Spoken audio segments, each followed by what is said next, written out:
Donald Trump belum lama ini baru aja kena tembak, tapi untungnya kenanya bagian telinga, bukan kena bagian kepala, sehingga dia nggak meninggal melainkan masih hidup. Nah, apa sih yang bisa kita pelajari dari kejadian ini? Sebelum kita masuk ke dalamnya, mari aku ajak kita untuk berdoa bersama-sama sebelum mulai renungan hari ini.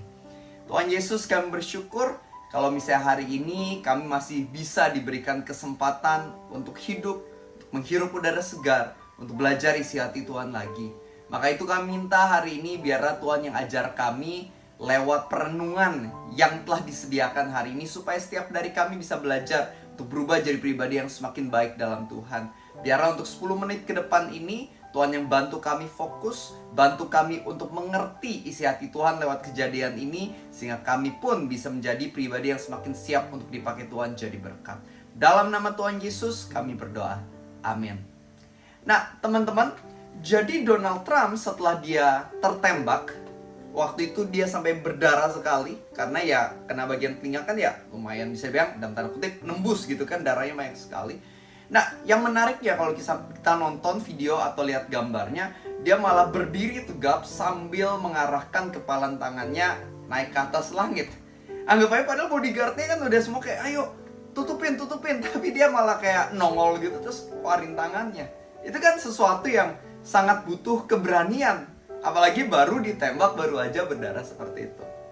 Nah, dan setelah itu speech yang dia berikan itu bikin orang banyak yang terharu dan terinspirasi. Kenapa? Karena dia mengatakan bahwa I wouldn't be here if it is not because of God, dia bilang. Aku nggak mungkin masih bisa hadir hidup hari ini jika bukan karena karunia dan anugerah Tuhan. Ya, inti dari speech-nya adalah dia mengucapkan hal semacam itu, dan dia mengatakan bahwa waktu itu dia nggak takut, dia berdiri tegap mengarahkan tangannya ke atas langit. Dia mengatakan karena dia percaya Tuhan bersama dengan dia. Dia percaya God is with me. Maka itu aku merasa tenang dan aku merasa yakin dan berani. Nah, teman-teman, aku bukan untuk mendorong seseorang untuk mensupport atau memilih siapa di dalam bidang politik Amerika ya. Aku nggak ada agenda kesana sama sekali. Tapi menurut aku ini adalah sesuatu yang patut dicontoh, patut menjadi pelajaran bagi kehidupan kita juga. Setidaknya ada dua. Yang pertama adalah dia sungguh-sungguh percaya sama Tuhan. Dan percayanya itu, imannya itu kelihatan lewat tindakannya. Ketika dia mengepal tangannya dan mengarahkan ke langit tegap dengan muka begitu percaya. Nah, begitu pula seharusnya dalam hidup kita. Karena terkadang kesalahan kita adalah kita nggak sungguh-sungguh percaya bahwa Tuhan melindungi dan menyertai kita. Atau mungkin kita udah banyak ngomong sih, aku percaya Tuhan. Ya, aku tahu dia melindungi aku, dia memelihara aku. Tapi kita hidup seakan-akan Tuhan nggak ada. Kita hidup terus saja komplain. Ketemu orang lain, kita bukannya menceritakan tentang kebaikan, kesetiaan Tuhan, tapi kita cuma menceritakan betapa besar masalah kita dan bagaimana kita 3M, mati, mateng, mampus.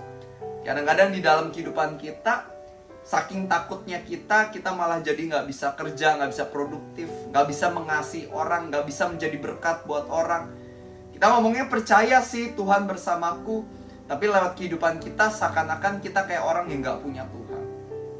Maka itu hari ini lewat pembelajaran yang saat ini sedang kita pelajari, ayo teman-teman, jadilah orang yang sungguh-sungguh percaya sama Tuhan, bahwa dia sungguh melindungi, menyertai, dan memelihara.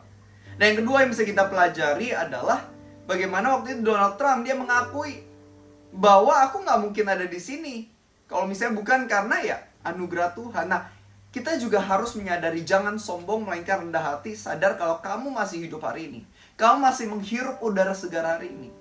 Itu kan anugerah Tuhan. Don't take it for granted. Jangan kamu merasa ya udah ini sesuatu yang biasa aja. Jangan sampai kita malah jadinya malah menggunakan waktu atau hari-hari kita untuk hidup dalam dosa. Saya ngerti setiap dari kita nggak sempurna, termasuk aku nggak sempurna. Tapi ayo kita usahakan dan kesadaran penuh untuk hidup dengan benar, dan juga lakukan apa yang menyenangkan hati Tuhan, bukan menyakiti hati Tuhan. Kunci apa? Dengan kesadaran bahwa hari ini kalau aku masih hidup, itu karena anugerah Tuhan. Tahu gak sih teman-teman, sebenarnya ada begitu banyak yang namanya serangan dari iblis yang mungkin kita gak lihat dan kita gak sadari. Begitu banyak sebenarnya malapetaka yang harusnya datang ke dalam hidup kita. Tapi banyak yang gak terjadi karena ada perlindungan Tuhan. Kalau misalnya ada sedikit-sedikit yang terjadi, ketahuilah itu Tuhan izinkan sesuai dengan kapasitas yang Tuhan tahu. Kita nih masih mampu menanggungnya, meskipun rasanya kadang-kadang berat sekali. Tapi yang Tuhan izinkan itu selalu pasti punya tujuan baiknya, tujuan untuk membentuk kita. Makanya Alkitab kan mencatat bahwa cobaan-cobaan atau tantangan-tantangan yang kita hadapi ini adalah hal yang biasa, yang tidak melebihi kekuatan manusia. Kenapa nggak melebihi kekuatan kita? Jawabannya adalah karena Tuhan sudah filter, supaya tingkat keparahannya itu kita masih bisa tanggung dan kita bisa belajar darinya. Percaya Roma 8 ayat 28. Dikatakan kita tahu sekarang bahwa Tuhan turut bekerja dalam segala sesuatu untuk mendatangkan kebaikan bagi orang-orang yang mengasihinya dan terpanggil sesuai dengan rencananya. Dalam segala sesuatu Tuhan turut bekerja, mau yang menurut kita baik maupun yang menurut kita buruk. Bisa aja sebenarnya ada pelangi di balik itu semua. Bisa aja sebenarnya ada berkat anugerah di balik itu semua. Sebenarnya Tuhan lagi menuntun kita menuju masa depan yang sangat indah yang Tuhan sediakan. Sebenarnya Tuhan lagi prepare kita, persiapin kita supaya kita bisa jadi berkat. Tuhan lagi bentuk karakter kita. Percaya selalu ada rencana di balik Tuhan yang mungkin kadang-kadang mengizinkan masalah yang gak enak. Tapi sebenarnya Tuhan tuh udah melindungi kita dengan luar biasa, teman-teman. Percaya sama Dia. Aku juga gak ngerti rencana Tuhan A sampai Z bagi kehidupan aku. Aku juga gak tahu, gak bisa lihat secara sempurna. Tapi yang Tuhan minta adalah trust me. Percaya sama aku. Makanya Alkitab tuh perkataan Tuhan kepada umatnya, percayalah, percayalah, percayalah, itu banyak banget. Because belief is a choice. Percaya adalah sebuah pilihan. Kalau misalnya kita nggak percaya, kita yang rugi. Yang pertama adalah kalau kita nggak percaya, bisa aja kita nggak menerima. Yang kedua, kalau kita nggak percaya, bisa aja Tuhan tetap mau kasih sih, tapi di tengah perjalanannya kita jadi stres sendiri, teman-teman. Jadinya kita nggak bisa enjoy hari-hari kita. Aku mau kasih contoh kayak bangsa Israel aja. Tuhan udah kasihkan tanah perjanjian. Tapi sayangnya apa? Di tengah perjalanan, bangsa Israel malah ngeluh, komplain terus, memilih dosa dibandingkan Tuhan. Makanya akhirnya bangsa Israel waktu itu nggak menerima tanah perjanjian. Yang terima yang generasi barunya, Yosua, Caleb, dan para generasi baru. Generasi lama bangsa Israel nggak terima. Kenapa? Karena meskipun sudah disediakan, mereka nggak percaya. Ya, maka itu yuk dalam hidup kita, belajarlah untuk percaya. Dan yang aku suka juga dari kisah Donald Trump ini adalah bagaimana ketika speech dia sungguh-sungguh mengucapkan bahwa aku di sini karena Tuhan. Anggapannya dia mau mengakui Tuhan di depan umum. Dan menurut aku ini adalah sesuatu yang sangat amat baik, yang perlu kita contoh dan kita lakukan. Kadang-kadang ada beberapa di antara kita yang udah diberkati Tuhan. Mungkin secara keuangan diberkati Tuhan, kita sakit dipulihkan Tuhan. Mungkin ada masalah besar, Tuhan kasih terobosan buat hidup kita. Tapi kadang-kadang masalah kita nggak mau cerita ke siapa-siapa. Kita cuma simpen buat diri kita sendiri aja. Tentu kita harus bersyukur ketika lagi sendirian di kamar. Tapi sama, ketika kita ketemu orang-orang, harusnya kita juga mau cerita apa yang Tuhan udah lakukan kepada kita. Karena kalau kita baca firman kan berkali-kali Tuhan itu ngingetin kita bahwa kita adalah saksinya. Tuhan pengen kita menginjil, ceritain kebaikan Tuhan. Jangan sampai kita udah ngalami kebaikan Tuhan tapi kita gak mau kasih tahu orang-orang.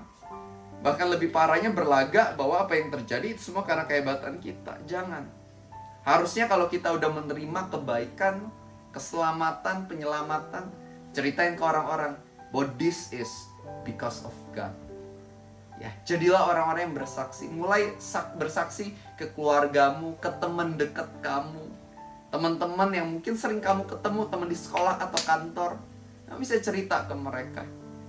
Teman-teman, sama kayak misalnya kalau aku udah kasih kado buat kamu misalnya, tentu aku akan senang ketika kamu mungkin mau post di sosmed. Tentu aku akan senang kalau misalnya kamu mau cerita ke orang-orang betapa kamu menghargai pemberian itu. Aku bakal senang sebagai seorang pemberi. Sama, Tuhan adalah pemberi segalanya dalam hidupmu. Kalau kamu udah sadar, kamu terima begitu banyak hal baik dari Tuhan, bahkan dia udah rela mati di atas kayu salib untuk menebus dosamu, aku Bukankah sudah sepatutnya juga kamu bersyukur dan menceritakan kebaikannya pada sesama? Amin. Mari kita tutup dalam doa. Bapak yang baik, kami bersyukur banget kami bisa belajar kembali dari apa yang saat ini sedang terjadi di dunia. Tuhan, aku berdoa agar setiap dari kami sungguh bisa menjadi orang yang percaya sama Tuhan dan terbukti lewat kehidupan dan tindakan kami. Kami berdoa agar setiap dari kami juga bisa menjadi orang-orang yang sadar bahwa kami ada hari ini semuanya karena anugerah Tuhan. Ada rencana Tuhan yang indah bagi kami. Dan yang ketiga juga Tuhan, tolong ajari kami untuk lebih lagi menjadi orang-orang yang mau bersaksi akan kebaikan Tuhan.